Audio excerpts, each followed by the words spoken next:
Hello everybody, my name is Julian from Flow Studios, and I know we usually don't start the Dev Diaries in the cave, but I want to show you some new items. So we have the campfire, the fireplace, and the refinery that I want to show you through. We've got a few new things to show today. I'm going to make this a bit of a shorter video, starting with the refinery. I'm absolutely in love with this refinery. I've spent the past couple of weeks working on this, among a lot of other things.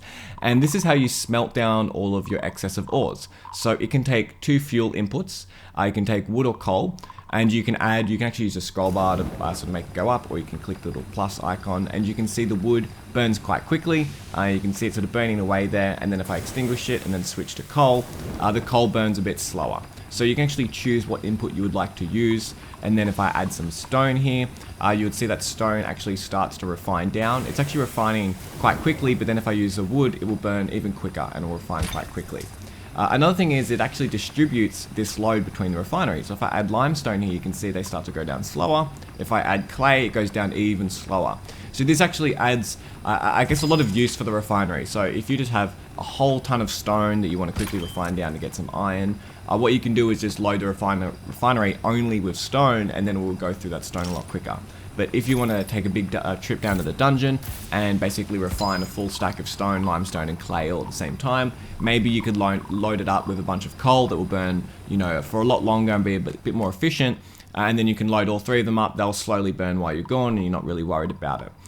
We also have fireplaces, so you can see they basically just take one input. You just load them up with wood, and then they burn. They can keep your base nice and warm and cozy and lit up at night. You can actually place all these items you can place down besides campfires.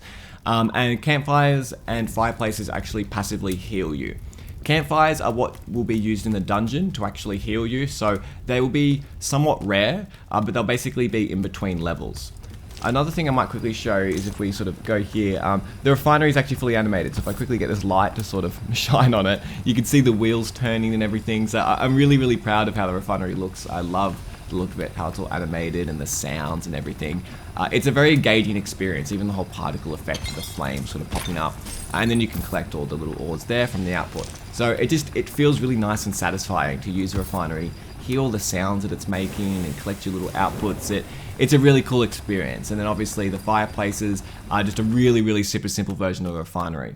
One thing I also want to show you is some bats. So look, let's try and find some bats in the scene here. There's a couple sort of going around. You might be able to hear them every so often make little squeaks, but we've added in sort of birds and bats within the game. I'll show you some birds in a second as well, because we've added a few more creatures above the ground on the actual island too. We've also made a lot of different changes to building. There's all sorts of new building parts, which I'm going to go through in a second and show you all sorts of new stuff. But before we get into that, you may have noticed at the start of the video, there was actually a new introduction. That's because today's sponsor is Skillshare, and Skillshare is all about learning amazing things online with absolute ease. And I thought, why not put myself to the test, make a new intro for Lens Island for the studio. So I hope you all enjoyed it, because I followed along with some courses, brushed up on my own skills.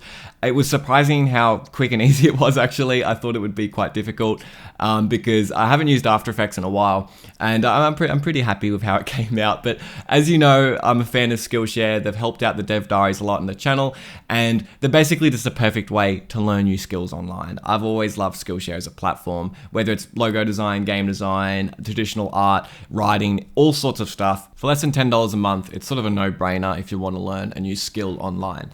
So as always, they're giving everyone a great deal. The first 1,000 people, well, you got to get in quick, so not everybody, but the first 1,000 people will get a free Skillshare Premium membership. So be sure to check them out below. And look, while we're above here on the island, let's talk about birds and also butterflies. So there's several new, I guess, airborne animals in the game now. There's also seagulls and some other creatures I'll talk about later. But now I'll just show you birds and butterflies, because they're the most common animals typically on like the actual island where you're building your home. Specifically in the birch forest section, that's where all the butterflies are. The finches like to fly around there as well a lot. And if you go to the more coastal regions, you will see seagulls and you will see other creatures at night as well. And we're constantly adding more and more. So basically whatever we get up to is what the game will release with.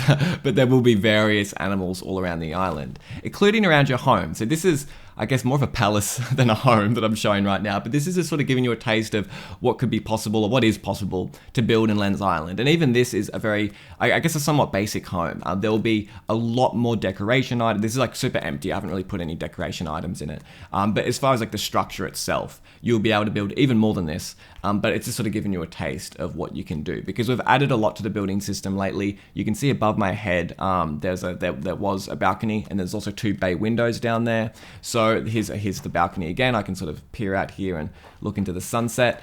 So we've made a lot of little changes just to add even more, I guess, customization to the homes and the bases. I keep calling them bases. They're definitely homes. Nothing's attacking you in your home just yet. Maybe in the future, but they're home. You'll be safe here. There's nothing to worry about. It's not like Rust or anything where there's going to be a whole clan of bandits coming to blow up your home. There's so much stuff that you can build within Lens Island. It's really up to your own creativity and imagination. And look, that's the whole point of the game. That's the whole point of the building within the game, is to give everyone a platform where they can fight down in the dungeons and do these really fun, exhilarating things. But at the end of the day, they can come back to this nice, warm homestead that they've created, and it's their home. It's your home. As always, I hope you enjoyed the video. It's been a bit of a shorter devlog this time. I felt like it would be better to get something out. I was really excited about the refineries and birds, so I wanted to show you all how we're all progressing in that front. So look, thanks for watching. As always, I hope you have an amazing day, and we'll see you in the next one. Bye.